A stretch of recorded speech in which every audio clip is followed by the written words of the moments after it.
Hey there, friends. How are we turning browsers into buyers? What's your suggestion? How do you do it? Today on the podcast, I want to share with you some rapid fire ideas, suggestions, and some things that you can try in your own shop so you can take those people who are idly browsing around in your shop and turn them into great buyers, maybe lifetime customers who come back again and again. The answers are not that difficult always. Sometimes the solution can be a lot easier. We really tend to overthink this, and I'm going to give you some ideas to try, but it's going to be fast and rapid fire. We're going to go quick today. Grab a pen. Let's go. Let's get at it. I'm wired. Running a retail business doesn't have to be so hard. Welcome to the Creative Shop Talk podcast, the go-to podcast for creative shop owners, studio owners, and independent retailers. I'm your host, Wendy Batten, retail business coach and mentor. Each week, I'll share simple, proven business strategies, inspiring stories from fellow retailers, and advice from industry experts.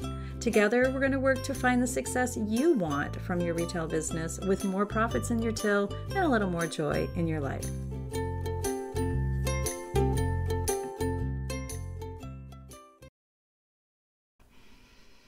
Okay, my friends, I just had a opportunity to speak at a conference, and it was involving sales. We were talking about sales and how to make sales for retailers.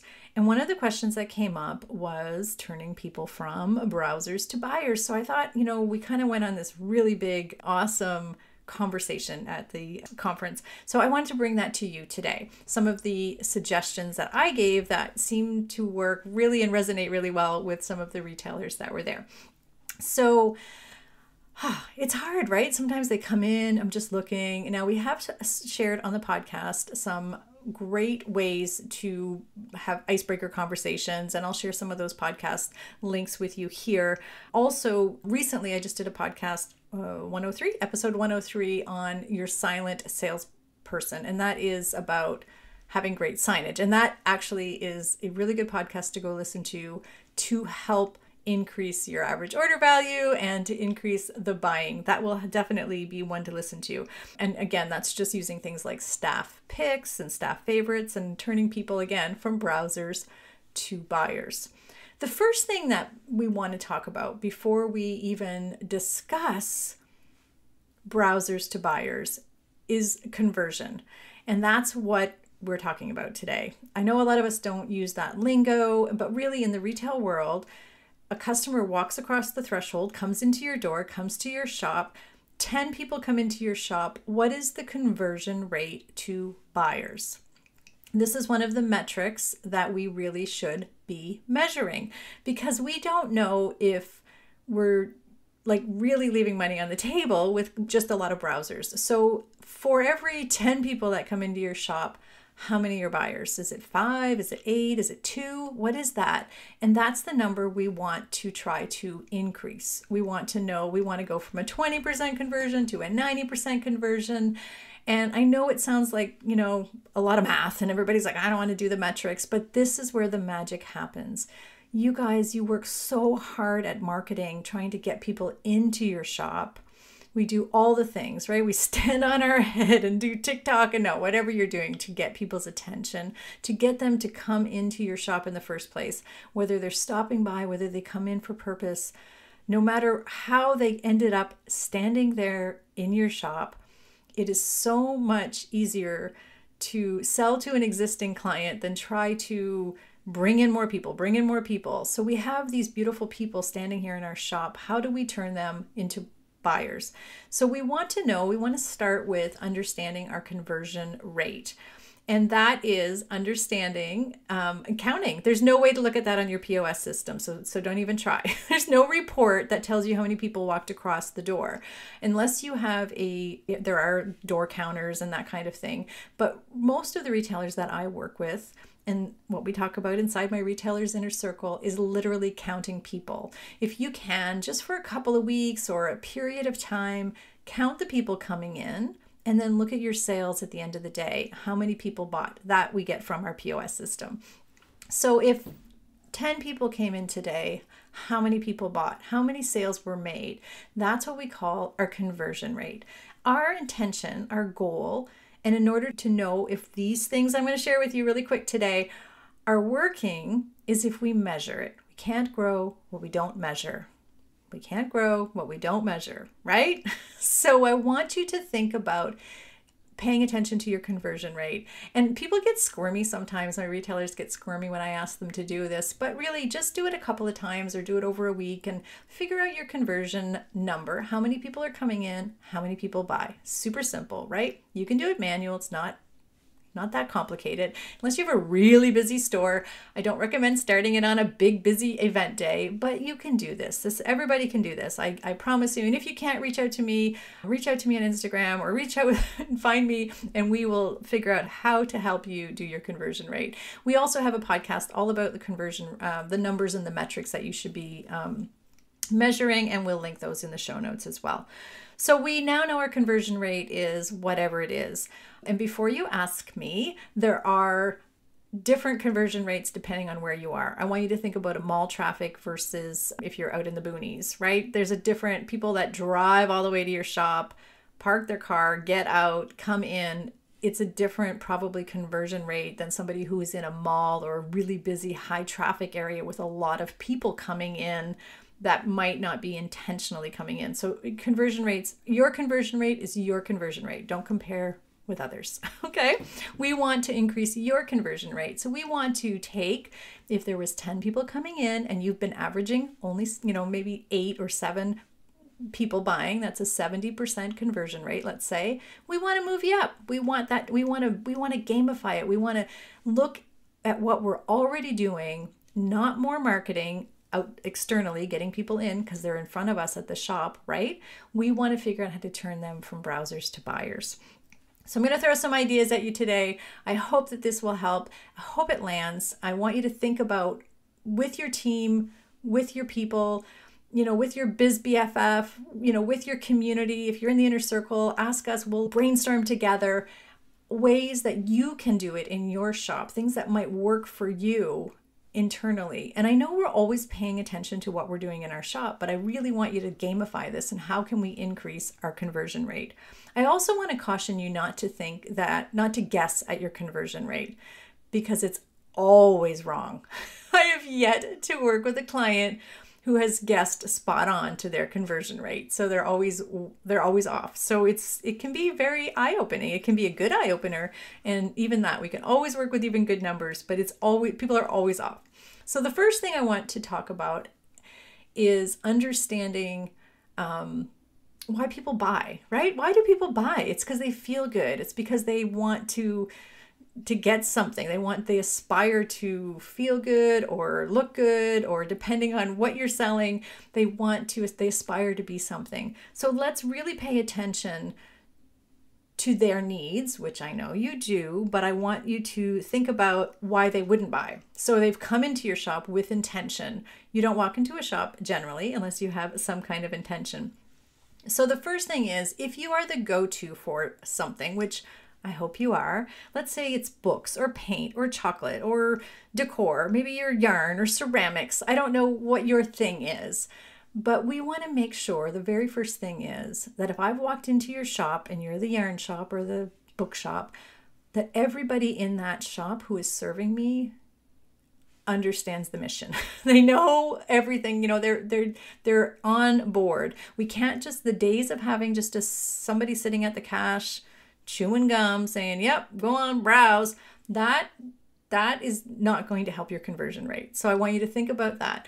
I want to be served by the person who understands books and paint and chocolate and lamps and yarn or ceramics, whatever I've come in for. So if your area of sales or your area of expertise is something, if you're known for something, I want you to really make sure that everybody in your shop understands the mission and understands they don't have to know everything if it's not if you've got staff there, because I'm a big advocate of staff, as you know, but we do want to make sure that they have the knowledge and the education, that they are serving your customers at the same level that you would. So education of your staff is really important.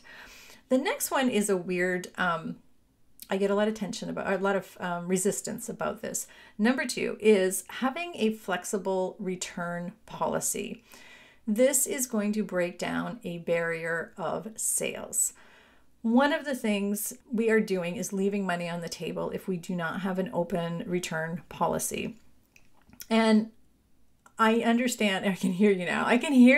It's like, no, we're not going to do sales. It's such a pain in the butt and returns. I want you to come from a place of the customer's point of view.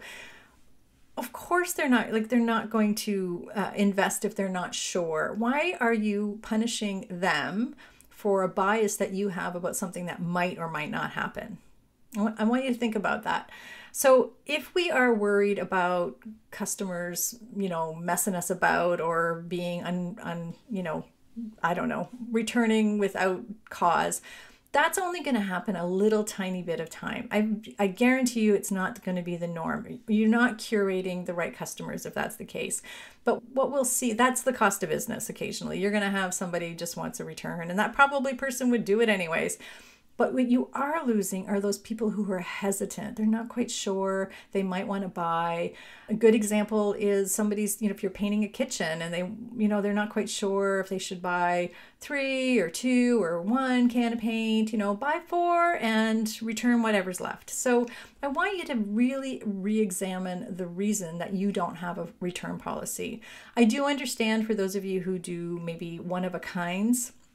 That's a little bit different if you have individual painted pieces of furniture, or if you have one-of-a-kind pieces. There's a little bit of maybe a different reason to look at maybe those items not being returnable.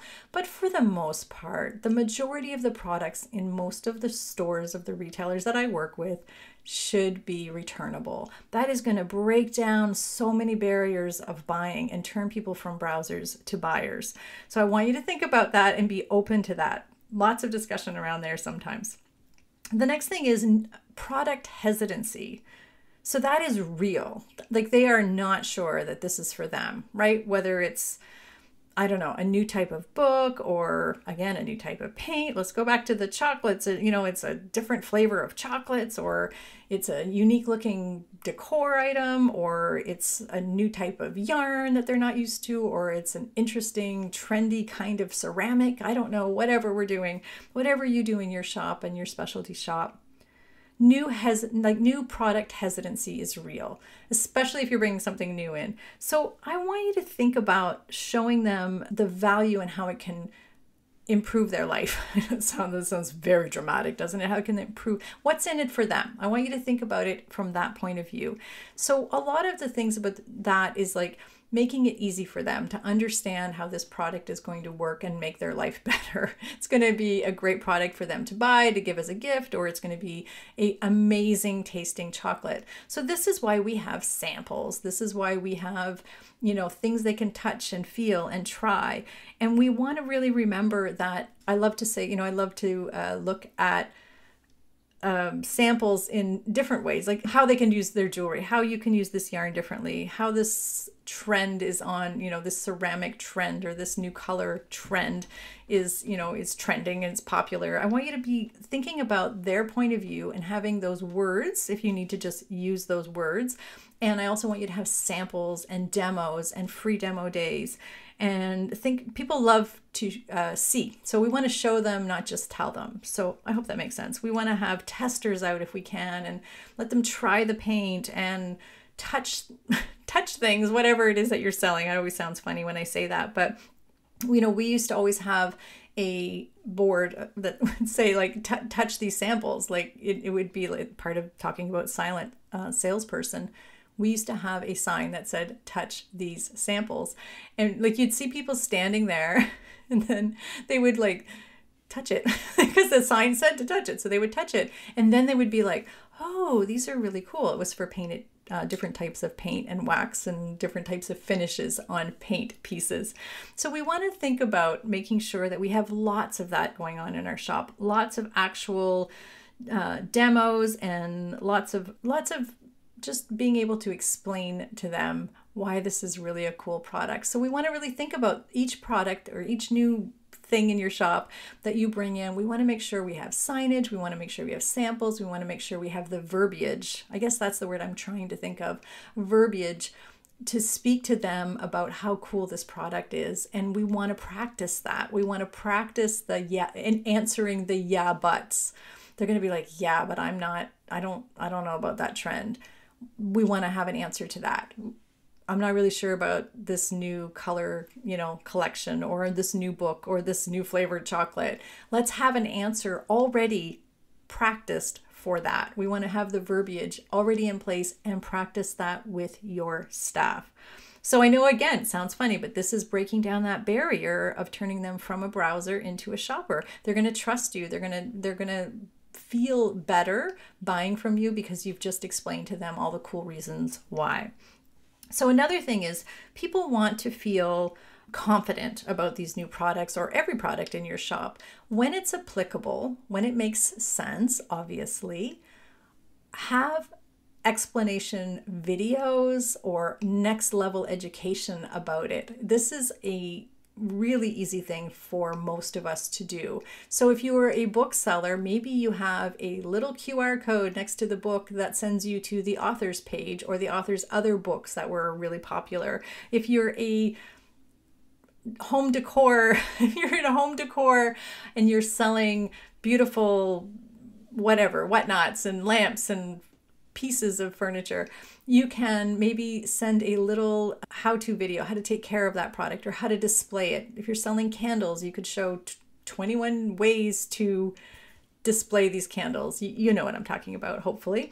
If you are a paint retailer or a ceramist, or you have a studio, and we have these products here, again, we can either have information cards, or we can have QR codes. We can have private YouTube videos that we send them to, like, buy this product and we're going to give you a tutorial series just for you, showing you how to use this product. So there's lots of different ways to use this, but you can put that on a private YouTube channel. There's lots of different things. Easy. This is one and done. You're going to do it once, and then you're going to be able to send them there. Maybe the products that you sell are going to, like, the companies have tutorials. You can just send them to those, but you can say, like, we're going to take care of you. This is what we want them to feel like. Buy this, be confident, we gotcha.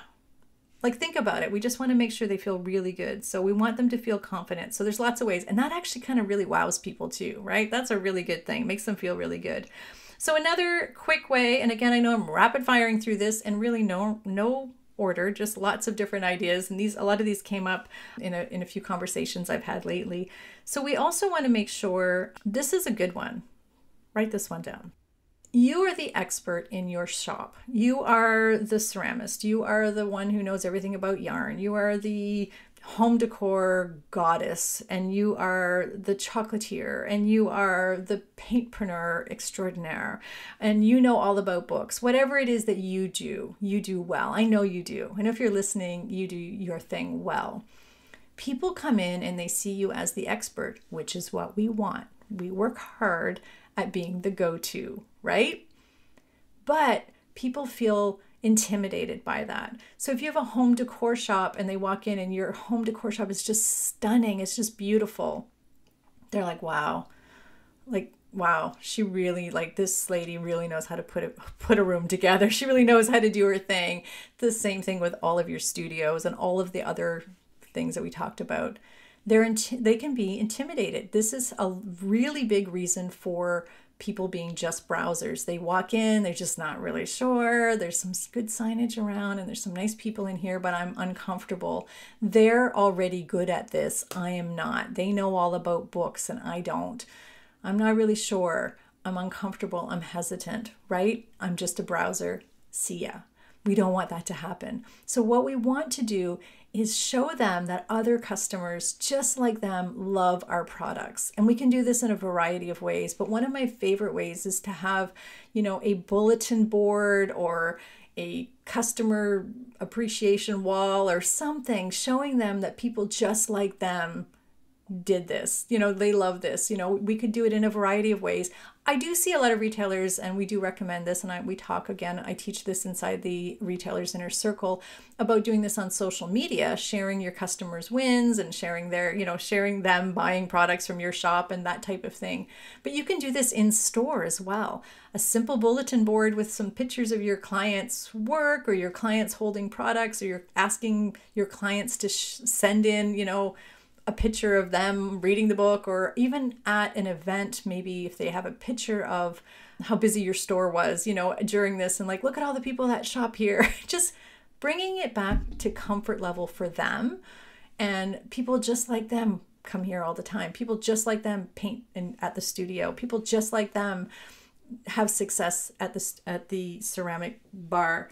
People just like them are doing the thing, right? People just like them. We want them to see people just like them, not just you as the expert. We want you to be the expert to guide them, but we want it to be about them and feeling really comfortable. So if that's something you can incorporate in your shop someplace, or even in your verbiage, even in your way you speak to customers, just think about it, and maybe just be very aware of that when you are speaking to them, that there's all kinds of people that are just starting out, and being super aware that they're, intimidated. We don't think of ourselves as intimidating, but maybe we are.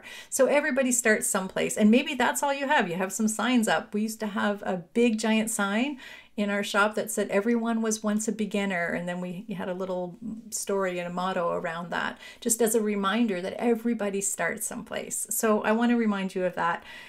And that's it. That's all. I just wanted to share all of these ideas, and these ideas, and I'd love to hear more of your ideas. I'd love for you to share them with us.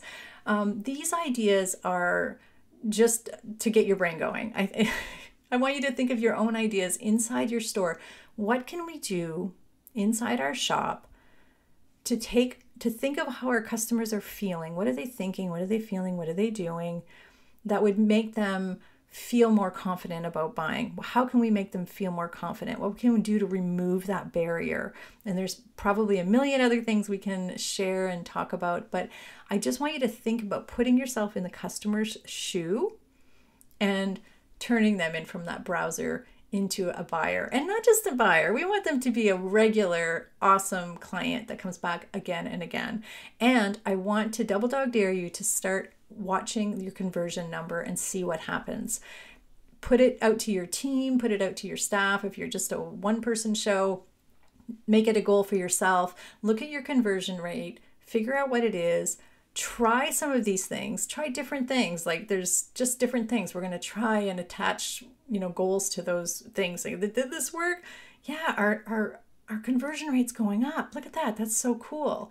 When we take that, plus we add maybe some increase in our average order value and some ways that we do that, it all adds up. This is about working smarter, not harder. This is optimizing every client that comes in. This is enhancing their experience as well, too. This isn't just about increasing your conversion rate. It's also about enhancing your customer's experience, right? So improving and elevating everything that's happening inside your store. So I want you to think about all of that. I want you to just try it.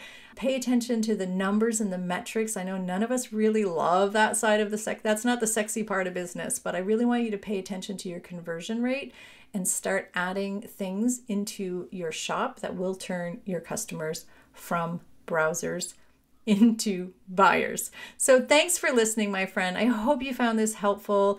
I always love hearing from you. You can find more about my programs and services and reach out to me anytime. I'm on Instagram at wendybattenbiz and wendybatten.com, and I'd love to hear from you. And we also, we do have a lot more in-depth information inside the Retailer's Inner Circle.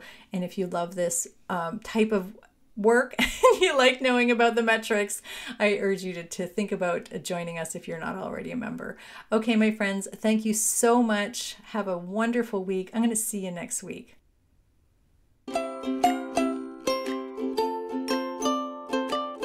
Well, that's it for this week's episode of the Creative Shop Talk podcast. I'm so glad that you're here to join us this week, and I hope you found value in what we're sharing here. I want to remind you that our website has all of the show notes. You can find it at wendybatten.com/podcast podcast. Everything that you need to hear about today's podcast is there. Also an opportunity if you need to reach out to me. If I can support you in any way whatsoever, please feel free to reach out. Make sure you join our Rockstar Creatives Facebook group. We will continue the conversation over there weekly. So thanks for joining us. Please leave a review, subscribe if you can, and never miss an episode. We hope to see you back here again next week. Thanks, my friend. Have a great week.